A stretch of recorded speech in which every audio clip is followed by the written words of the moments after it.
turabasuje inshuti bakunzi ba Vita Neste Hafi tubifuriza kugubwa neza na gahunda murimo cyane ko tuzi ko muri mu mpande zitandukanye z'isi, abari mu gitondo, abari saa sita, abari nimugoroba, ndetse hari n'abari nijoro n'abageze ku munsi ukurikira. Twizeye ko rero muri gahunda zitandukanye, tubifuriza kugubwa neza na gahunda zose murimo. Abari muri gahunda zimwe namwe twababwira ati courage, abari no muri zindi gahunda, buri wese ari mufite gahunda ye itandukanye n'iyundi, turakwifuriza kugira ngo gahunda urimo igende neza, cyane ko twizera ko abakunzi bacu benshi baba bari muri gahunda zibafitiye akamaro ndetse zifitiye n'abandi muri rusange akamaro. Tubahaye ikaze rero kuri Vita Neste Health, aho tubaganirira ku buzima bwiza bushingiye ku bumenyi bwa siyanse ndetse n'ubuvuzi. Ubuzima bwawe ni wo mutungo wawe.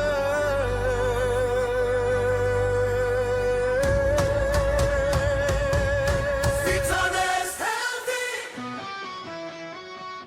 Uyu munsi muri aka kanya ndetse no kuri iyi saha tukaba tuje kugira ngo tuganire ku kintu cyoroshye cyane, ariko nkeka ko gikomereye abantu benshi muri iyi minsi. Ndabizera abantu benshi bigora cyane, iki kintu kigora cyane, ariko uyu niwo mwanya wo kugira ngo tube twababwira ko bagishoboye ibyiza byacyo, kandi ku batagishoboye ibibi byacyo byo kuba utagishoboye. Icyo kintu rero nta kindi ni kunywa amazi. Iyo bavuze kunywa amazi rero abantu benshi ndabizi harimo bahita bitekerereza bagahita babona ko badaheruka kunywa amazi. Hari abantu benshi nzi kunywa amazi biba ari nk'umuziro, ariko kuri iyi saha no kuri uyu mwanya niho ugiye kumenya impamvu ugomba kunywa amazi buri munsi.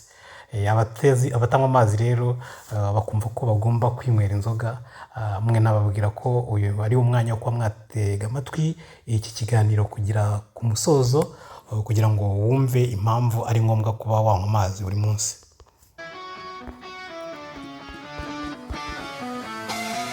Vita Neste Health.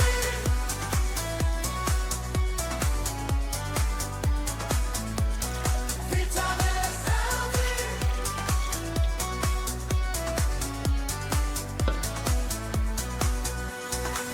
Kurya neza, gusinzira neza, imitozo ngororamubiri buri munsi.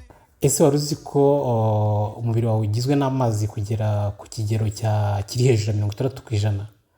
Ariko nubwo ari ingenzi gutya, hari abantu benshi batikoza amazi, baba badashaka kunywa amazi buri munsi. Uyu munsi rero tugiye kureba impamvu amazi ari ingenzi cyane, inyungu zo kunywa amazi bihagije, ndetse n'ingaruka zo kutanywa amazi bihagije. Turaje rero mu kanya kugira ngo dutangire n'ikintu cya mbere. Neza, imitozo ngororamubiri buri munsi. Amazi yahagije, umutima utuje, ubuzima bwiza butangirira ku mahitamo meza. Twige twese tumenye byinshi, dufate ingamba zo kwirinda. Ubumenyi ni imbaraga, ubuzima ni impano. Turagarutse rero kugira ngo dukomeze n'igice cya mbere, aho tugiye gutangira twibaza ikibazo gikurikira: ese amazi akora iki mu mubiri? Amazi si ikinyobwa gusa rero, ni igice cy'ingenzi cy'ubuzima. Amazi afasha mu gutwara intungamubiri mu mubiri, gusohora imyanda harimo inkari ndetse n'ibyuya, gufasha igogora gukora neza, ndetse no kugenzura ubushyuhe bw'umubiri. Iyo utanywa amazi bihagije, ibi byose birahungabana. Kwisuzumisha no kwitaho ni intambwe iganisha ku buzima bwiza.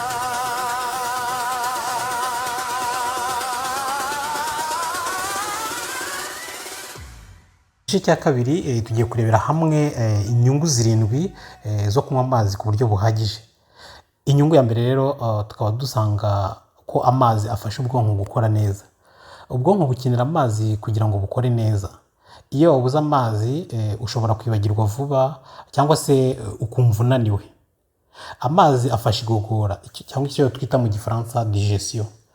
Amazi afasha igifu n'amara gukora neza, agabanya constipation cyangwa se impatwe mu kinyarwanda, kandi agafasha gutunganya ibyo turya.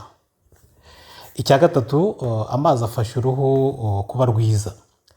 Iyo unywa amazi bihagije bituma uruhu rwawe rubaho ruhora rworoshye, kandi bigatuma utagaragara nk'ufite umwuma.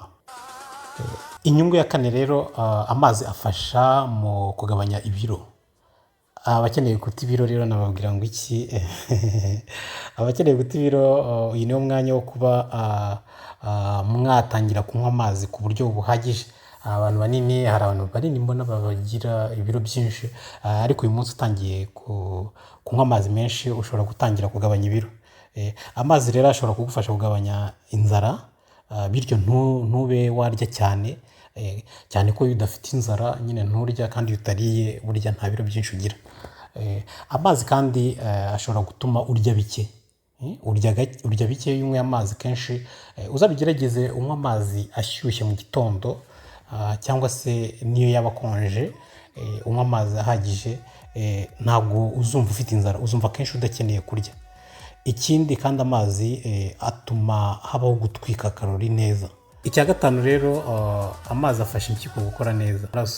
Iyo unywa amazi make ushobora kugira icyo bita kidney stones, cyangwa se izindi ndwara z'impyiko. Icya gatandatu, amazi afasha kugenzura ubushyuhe bw'umubiri.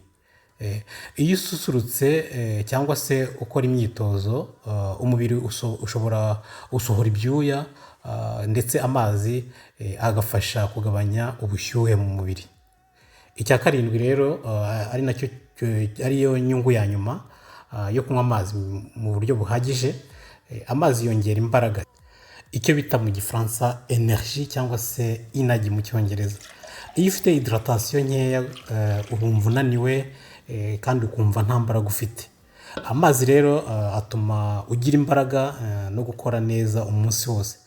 Uzabirebe rero iyo ufite wumva mu mutwe utameze neza, ugafata nk'ikirahure cy'amazi cyangwa se ibirahure bibiri by'amazi, uhita wumva mu mutwe utangiye gutekereza neza, ukumva ugaruye imbaraga, bityo bikaba byagufasha gukora neza umunsi wawe, ukarangiza akazi neza, wumva ufite imbaraga.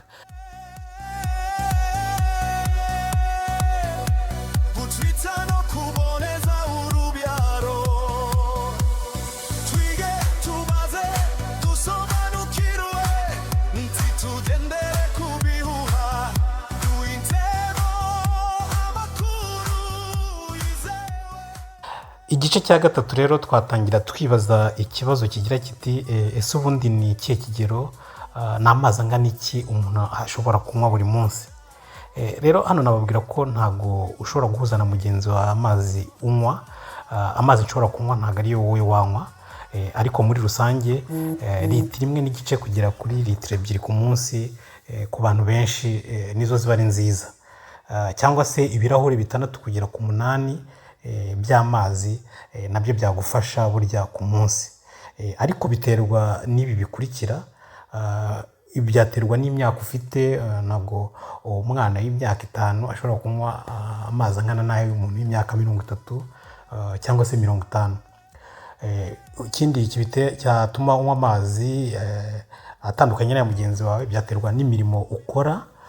Niba ukora siporo cyangwa se igihe hari ikirere gishyushye cyane.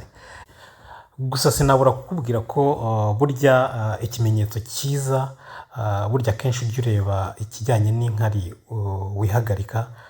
Iyo inkari zifite burya ibara nakwita ko ryoroshye cyangwa se ibara ryereruka, burya ujya utekereza ko uri kunywa amazi ku buryo buhagije, unywa amazi ahagije. Ariko iyo ubona ibara ry'inkari zawe akenshi ryijimye cyangwa se rijya gusa umuhondo, nyaboneka aho ngaho ujya ubona ko ukeneye amazi menshi. Ugerageza kunywa amazi menshi kuko byakuviramo zimwe mu ngaruka tuzareba mu bindi biganiro, zirimo kuba warwara impyiko.